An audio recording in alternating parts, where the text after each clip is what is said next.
Hey guys, how are you. आज हमारा topic है क्रेब साइकिल, या जिसे हम टीसीए साइकिल भी कहते हैं, या सिट्रिक एसिड साइकिल भी कहते हैं, या जिसे हम ट्राइकार्बोक्सिलिक साइकिल भी कहते हैं। तो आज हम जानेंगे इस वीडियो में कि वो साइकिल होती क्या है। ठीक है, लेकिन वीडियो शुरू करने से पहले अगर आपने हमारे चैनल को सब्सक्राइब नहीं किया तो चैनल को सब्सक्राइब करें, वीडियोज़ को लाइक करें, कॉमेंट करें। तो अब हम देखते हैं कि क्रेब साइकिल होती क्या है। सबसे पहले हम इसके इंट्रोडक्शन को देखते हैं कि किस साइंटिस्ट ने सबसे पहले इस पर स्टडी किया या रिसर्च की है या किसी ने इसको डिस्कवर की है।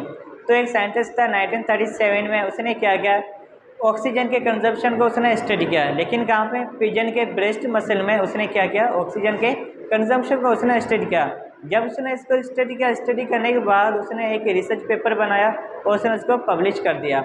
और उसी के ऑनर में इस साइकिल को एक नाम दिया गया जिसे हम कहते हैं क्रेब साइकिल। क्रेब साइकिल के अलावा और भी इसके डिफरेंट नाम हैं, जैसे कि सिट्रिक एसिड साइकिल हो गया, टीसीए साइकिल हो गया, ट्राइकार्बोक्सिलिक एसिड साइकिल हो गया। तो ये नाम हम इस साइकिल को क्यों देते हैं, तो ये हम आगे देखते हैं। लेकिन उससे पहले हम एक और चीज़ देखते हैं कि क्रेब साइकिल होती क्या है या इसके क्या फ़ायदे हमारी बॉडी के अंदर। हमारी बॉडी के अंदर वैसे तो काफ़ी सारे मेटाबॉलिक पाथवेज होते हैं जो कि हमें एनर्जी प्रोवाइड करते हैं, लेकिन क्रेब साइकिल हमारा एक ऐसा फाइनल कॉमन मेटाबॉलिक पाथवे है जो कि हमें ज़्यादा से ज़्यादा हमारी बॉडी को एनर्जी प्रोवाइड करता है।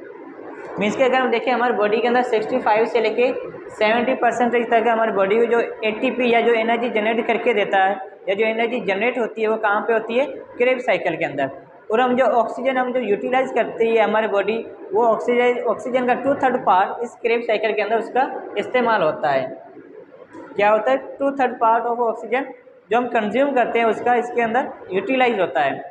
तो क्रेब साइकिल सिंपली क्या है, एक साइंटिस्ट था हंस एडोल्फ क्रेब, जिसने 1937 में पिजन के ब्रेस्ट में ऑक्सीजन के कंजम्पशन को स्टडी किया और उसने उसी के ऑनर में इस साइकिल को एक नाम दिया गया जिसे हम कहते हैं क्रेब साइकिल। और आगे चल के 1953 में इस साइंटिस्ट को एक नोबेल प्राइज़ से भी नवाजा गया। मीन्स के इसको नोबेल प्राइज़ भी का अवार्ड इसे दिया गया। और ये साइकिल हमारी बॉडी को ज़्यादा से ज़्यादा हमारी बॉडी को एनर्जी जनरेट करके देती है, और जो हम ऑक्सीजन का यूटिलाइज होता है हमारी बॉडी के अंदर उसका 2/3 पार्ट इस साइकिल के अंदर होता है। अब देखते हैं कि ये साइकिल प्रोसीड कैसे होती है। जो लास्ट वीडियो हमने की थी ग्लाइकोलाइसिस, जो ग्लाइकोलाइसिस का जो एंड प्रोडक्ट हमें मिला था वो क्या मिला था, हमें पायरुवेट। और कितने पायरुवेट के मॉलिक्यूल मिले थे, हमें 2 पायरुवेट के मॉलिक्यूल मिले थे। अगर आपने वो अभी तक ग्लाइकोलाइसिस का वीडियो नहीं देखा है तो उसका लिंक आपको आई बटन में मिल जाएगा, आप वहाँ से उस वीडियो को देख सकते हैं और फिर आपको ये टॉपिक बिल्कुल ईजी समझ में आएगा। मीन्स कि यहाँ पे जो पायरुवेट हमें ग्लाइकोलाइसिस में मिला था, 2 पायरुवेट के मॉलिक्यूल, वो पायरुवेट मॉलिक्यूल हमारे कन्वर्ट होंगे किसमें, एसिटाइल CoA में। अब अगर हम इसका पायरुवेट का स्ट्रक्चर देखें तो ये हमारे पास क्या है, पायरुवेट का स्ट्रक्चर है। एक एंजाइम जिसे हम कहते हैं PDH, क्या कहते हैं, PDH मीन्स के पायरुवेट डिहाइड्रोजनेज कॉम्प्लेक्स क्या करेगा, पायरुवेट से कार्बन डाइऑक्साइड को रिमूव करेगा और यहाँ से एक हाइड्रोजन एटम भी रिलीज होगा जो कि NAD आएगा उसको रिसीव कर देगा। मीन्स कि यहाँ से NADH जनरेट हो रहा है और कार्बन डाइऑक्साइड यहाँ से रिलीज हो जाएगा। लेकिन एक चीज़ का एडिशन होगा जो कि हमारे पास क्या है, SCOA। क्या होगा, SCOA, यहाँ पे कार्बन डाइऑक्साइड की जगह भी यहाँ पे आके वो ऐड हो जाएगा। तो जो फिर स्ट्रक्चर हमारा बनेगा वो क्या होगा, एसिटाइल CoA। मीन्स कि ये हमारे पास क्या है, एसिटाइल CoA, और ये क्या हमारे पास पायरुवेट है। लेकिन एसिटाइल CoA बना कहाँ से है, पायरुवेट से ही हमारा एसिटाइल CoA बना है। कैसे बना है, पायरुवेट डिहाइड्रोजनेज, पायरुवेट को डिहाइड्रोजनेज कर रहा है, वहाँ से कार्बन डाइऑक्साइड रिलीज हो रहा है, वहाँ से हाइड्रोजन भी रिलीज हो रहा है और HCA उसके अंदर ऐड हो रहा है, जिसकी वजह से एक न्यू स्ट्रक्चर बनेगा, उसको हम नाम देंगे एसिटाइल CoA। अब यही एसिटाइल CoA हमारा क्रेब साइकिल के अंदर जाएगा और वहाँ से हमारी क्या होगी, क्रेब साइकिल शुरू होगी। अब एसिटाइल CoA जैसे हमें मालूम है कि ये 2 कार्बन वाला मॉलिक्यूल है, तो ये एक और मॉलिक्यूल के साथ कंबाइन होगा जिसे हम कहते हैं ऑक्जेलो एसीटेट, जो कि हमारे पास 4 कार्बन वाला कंपाउंड है। जब ये कंबाइन होगा एसिटाइल CoA के साथ तो एक 6 स्ट्रक्चर वाला कंपाउंड बनेगा, मॉलिक्यूल बनेगा, जिसे हम कहेंगे साइट्रेट। क्या कहेंगे उसे, साइट्रेट। अब ये साइट्रेट बना है, ये एसिटाइल CoA और ऑक्जेलो एसीटेट की कॉम्बिनेशन से बना है। लेकिन एक एंजाइम यहाँ पे रिस्पॉन्सिबल होता है जो कि इन दोनों की कॉम्बिनेशन करवाता है। वो एंजाइम कौन सा है हमारे पास, साइट्रेट सिंथेज। मीन्स के साइट्रेट सिंथेज क्या करेगा, एसिटाइल CoA को ऑक्जेलो एसीटेट के साथ कंबाइन करेगा और ये मिलके क्या बनेंगे, एक 6 कार्बन वाला स्ट्रक्चर बनेंगे जिसे हम नाम देंगे सिट्रेट। क्या नाम देंगे, सिट्रेट। अब ये सिट्रेट आगे चल के कन्वर्ट होगा अपने एक आइसोमर में जिसे हम कहते हैं आइसोसिट्रेट। लेकिन एक एंजाइम यहाँ पे रोल प्ले करता है, उसे हम कहते हैं एकोनाइटेज। मीन्स के एकोनाइटेज एंजाइम क्या करेगा, सिट्रेट को कन्वर्ट कर देगा आइसोसिट्रेट में। अब ये जो आइसोसिट्रेट हमारा बना है ये भी हमारा क्या है, 6 कार्बन वाला ही कंपाउंड है।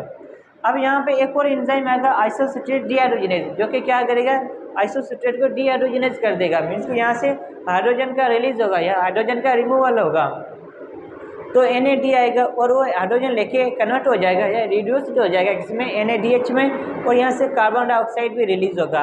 क्या होगा, कार्बन डाइऑक्साइड भी रिलीज होगा, जिसकी वजह से अब जो हमारा न्यू स्ट्रक्चर बनेगा वो हमारा 5 कार्बन वाला स्ट्रक्चर होगा, और इसको हम नाम देंगे अल्फा कीटो ग्लूटारेट।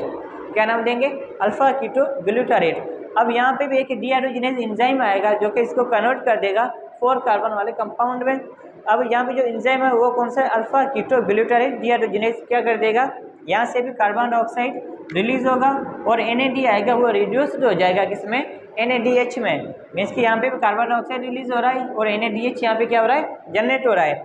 अब यहाँ पे क्या जो कंपाउंड बनेगा हमारा वो क्या होगा, सक्सिनाइल कोए। मीन्स के 4 कार्बन वाला कंपाउंड हमारा बनेगा, और सक्सिनाइल कोए पे एक एंजाइम आएगा जिसे हम कहते हैं सक्सिनाइल कोए सिंथेज। ये क्या करेगा, सक्सिनाइल कोए को कन्वर्ट कर देगा सक्सिनेट में। अब देखिए यहाँ पे कोई भी हमारा कार्बन डाइऑक्साइड रिलीज नहीं हो रहा है, तो जिसकी वजह से जो भी हमारे 4 कार्बन थे वो भी जो अगले जो हमारा नेक्स्ट स्ट्रक्चर होगा या कंपाउंड होगा वो भी हमारा 4 कार्बन वाला ही होगा। लेकिन यहाँ पे एक चीज़ का जनरेशन हो रहा है, वो क्या है, GDP कंबाइन होगा इनऑर्गेनिक फॉस्फेट के साथ और वो कन्वर्ट हो जाएगा किसमें, GTP में। अब जो सक्सिनेट बना है जो कि हमारा 4 कार्बन वाला है, अब यहाँ पे क्या होगा, एक यहाँ पे भी डीहाइड्रोजिनेज एंजाइम आएगा, वो कौन सा होगा, सक्सिनेट डीहाइड्रोजिनेज।